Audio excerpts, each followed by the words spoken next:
Hey all, and welcome back for another HellfireComms Patreon Q&A. This time for the July 2018 Q&A. I figured I'd get a couple of questions in regarding the charity marathon we just finished doing at the time of recording, the HellfireComms Segathon, the marathon for the ages. But of course, people want to ask me whatever their heart's desire, so let's see what they've been asking this month. Question 1 from Jake Vidya. After seeing SA2 again, I want to know if you think Sega are capable of going back to the adventure era gameplay and developing further, even if it's just for like a throwback, like Generations 2. What would you like to see from it? Guns? Team gameplay? Well, Jake, thank you for your question, first and foremost. I'm not sure if Sega are capable of doing an adventure-style game anymore. I mean, let's think about this. What was the last one? Unleashed?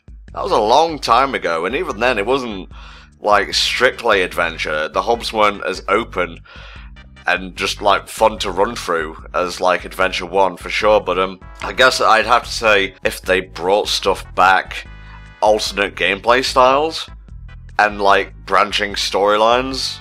It doesn't have to be a deep story or anything, but I just like seeing stuff from different characters' perspective. Yeah, I'd say failing that team gameplay, Sonic Heroes 2 and so on, because hey, there's been a lot more possibilities for teams since the first Heroes came out. You could have like Ray, Mighty, and Metal Sonic, and despite what Flame says, I think that would be a pretty good team.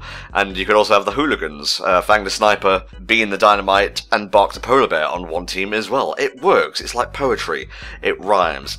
But yeah, thank you Jake for your question. Question 2, from good old Sparanda. Any LP previews for the coming year? Let's see.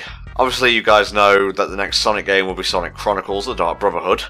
Sadly, for my case, because I have to record that. Volk and I should still be doing SteamWorld Dig at some point. I don't know, we're just taking things as they come this year. Obviously, a lot of my time nowadays is taken up by doing like Patreon quick looks and so on, but I will say the quick looks that we've been doing over the course of this year will help solidify the LP list for 2019. So it's a bit more of an experimental year this year, but who knows, maybe we'll have some mystery playthroughs here and there. God of War will continue, Dad of War that is. It's on hiatus right now because Mexi is unbelievably busy IRL, so don't worry, it's just on hold. It will be completed.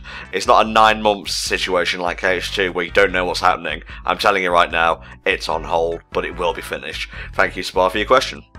Question 3, from Cruel12. A simple one, this one. What do you like on your pizza, Tom? I'm a pepperoni sort of guy. Failing that, I like a bit of the classic. Cheese and tomato, you know? Call it the margarita. That's all you can get for this one, I guess. Thank you, Cruel12, for your question. Question 4, from Mauricio Cuervo. So what do you do when you finish something, a very long franchise? Like, we know One Piece is ending in 2 to 4 years, Berserk and Hunter x Hunter, since it was mentioned in their Twitter accounts, is also ending because the author are getting old. Well, I guess I sit down, I think to myself of all the good times I had with said franchise. I might get a bit wistful, sometimes might even get a little bit sad, might even binge the series, you know, try and get the most out of it, see if I really liked it from beginning to end, you know? This is definitely going to happen with Steven Universe, I know that much. Not a perfect show, but it flows a lot better when you watch it back to back, instead of sequentially, or, you know, one by one. Yeah, whenever a series ends, it's always a wistful, introspective time. Oh, I guess retrospective works as well. But yeah, it's interesting. It's different for each person, I think, but for me, it's mostly wistful. Thank you for your question. Silverdude asks, what was your favourite run from the Segathon? And to keep it fair, so the other members of the group don't feel isolated, let's restrict it to runs you were part of. Let's see, I very much enjoyed the finale, actually, doing Sonic World via Sonic Jam with Snakes. It was just a very nostalgic, chill way to end the marathon. And, yeah, I guess that would be my answer to that. I didn't really have any runs I was, not a fan of. I was getting a bit annoyed with Flame and Rhythm Thief, but he knows that, you know, he's introspective as hell. It was still fun regardless of that. We had a lot of bands. Sonic Generations was a lot of fun, because that was a last minute pick. Typing of the Dead also. But yeah, Typing of the Dead, Sonic World, stuff like that. Thank you, Silver, for your question. Penultimate question comes from Nocturne Privigini. What are your plans if games and playthroughs of said games fall through? The old Let's Player Plan B question.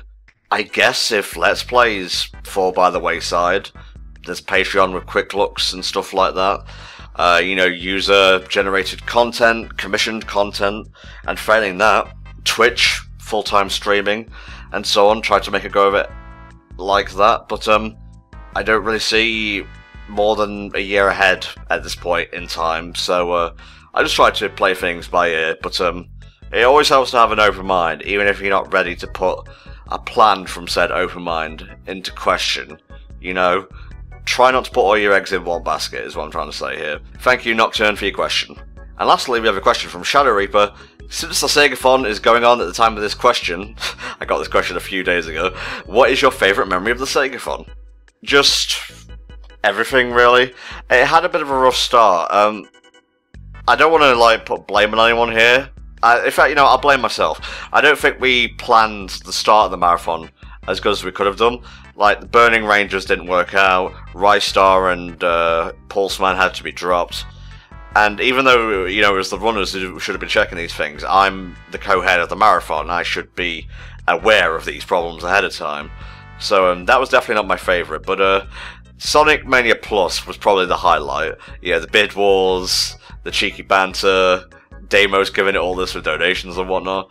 It was a really good time, and I'm very much looking forward to the next marathon, which will be happening in January 2019. Might not be as big as the one we're hoping to do next summer/fall/autumn, but I think you guys will like it all the same. We're going for a very chill sort of marathon in January, but I don't want to overshadow Sonic Zeros, which is a FTCR charity event. It's a race.